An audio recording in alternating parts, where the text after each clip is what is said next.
Hi friends, welcome to our channel. Satyabhama serial next ఎపిసోడ్లో ఏం జరగబోతుందో ఈ వీడియోలో చూసి తెలుసుకుందాం. క్రిష్ని దొంగ అని అన్న సంజయ్ అసలేం జరిగింది అని తెలుసుకోవడానికి ఈ వీడియోని స్కిప్ చేయకుండా ఎండ్ వరకు చూసేయండి. సత్య క్రిష్ కోసం ఇల్లంతా వెతుకుతూ ఉంటుంది. ఎక్కడ చూసినా కానీ క్రిష్ అసలు కనిపించడు. క్రిష్ ఎక్కడికి వెళ్ళిపోయాడు అని చాలా కంగారు పడిపోతూ ఉంటుంది. అలా సత్య క్రిష్ ఫ్రెండ్స్ అందరికీ కాల్స్ చేసి కనుక్కుంటూ ఉంటుంది.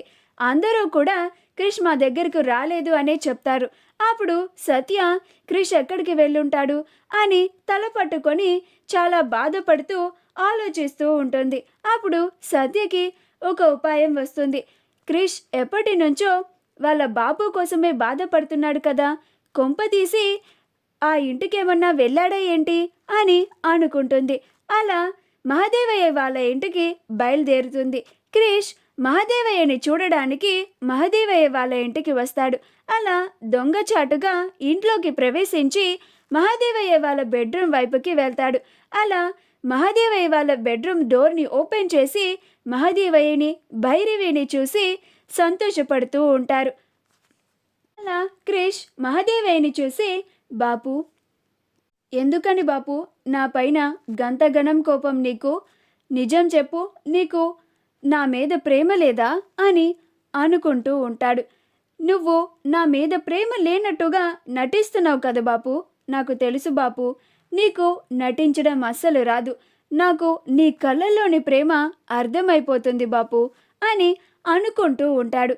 ఫేస్ మీద స్కిన్ డ్రై అయిపోతూ ఉన్నా, డార్క్ స్పాట్స్ ఎక్కువైపోతూ ఉన్నా కానీ మామర్త్ రైస్ ఫేస్ వాష్ని యూజ్ చేయడం వల్ల డార్క్ స్పాట్స్ రెడ్యూస్ అవ్వడమే కాకుండా మన స్కిన్ని మరింత గ్లో అయ్యేలాగా చేస్తుంది. ఇందులో ఉన్న నయాసినమైడ్ మన స్కిన్కి బూస్ట్ ఆఫ్ హైడ్రేషన్ని ఇస్తుంది.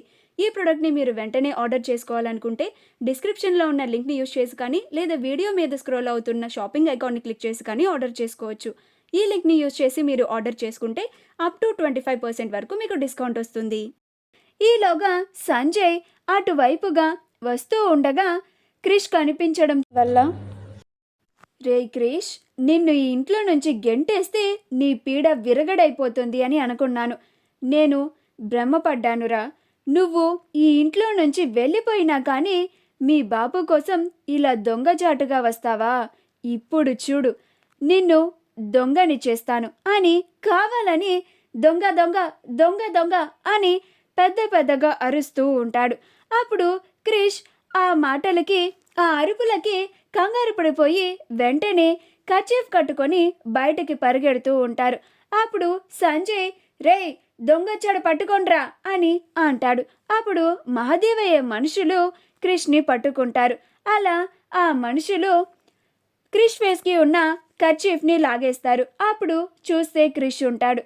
అప్పుడు మహదేవయ్య, భైరవి, జయమ్మ అందరూ చూసి వచ్చింది క్రిషే అని ఆశ్చర్యపోతారు. అప్పుడు భైరవి, వీడేదో ప్లాన్ ప్రకారమే కావాలని ఇంట్లోకి చొరబడ్డాడు. ఏరా, ఎవరిని చంపడానికి వచ్చినావు అని అంటుంది. ఆ మాటకి క్రిష్కి చాలా బాధేస్తుంది. అలానే కన్నీళ్లతో చూస్తూ ఉంటాడు. అప్పుడు భైరవి, రే సంజయ్, గిన్ని గేటు బయటకి గెంటేసిరాపో అని అంటుంది. అప్పుడు సంజయ్, పదరా, ఎంత ధైర్యం ఉంటే గిట్ల దొంగచాటుగా నా ఇంటికే వస్తావా అని కావాలని క్రిష్ని మెడ పట్టుకొని గెంటేస్తాడు. అప్పుడే సత్య అక్కడికి వచ్చి క్రిష్ని పట్టుకుంటుంది. ఏంటి క్రిష్ ఇది? నాకు ఒక్క మాట కూడా చెప్పకుండా ఇంత రాత్రి వేళ ఒక్కడివే ఇక్కడికి వచ్చావు అంటుంది. అప్పుడు క్రిష్, మా బాపుని చూడాలని మనసైంది సత్య, గందుకనే వచ్చిన అని అంటాడు. అప్పుడు సత్య, నువ్వు ఆయన కోసం ఇంతలాగా తప్పించిపోతున్నావే, నీకు ఇందరిలో ఇంత ఘోర అవమానం జరుగుతూ ఉండగా ఆయన ఒక్క మాట కూడా మాట్లాడకుండా ఎలా నుంచున్నారో చూడు క్రిష్ అని అంటుంది. మా వీడియో కనుక మీకు నచ్చినట్లయితే లైక్ చేయండి, షేర్ చేయండి, మా ఛానల్ని సబ్స్క్రైబ్ చేసుకోండి. పక్కనే ఉన్న బెల్ ఐకాన్ని క్లిక్ చేయడం మాత్రం మర్చిపోకండి.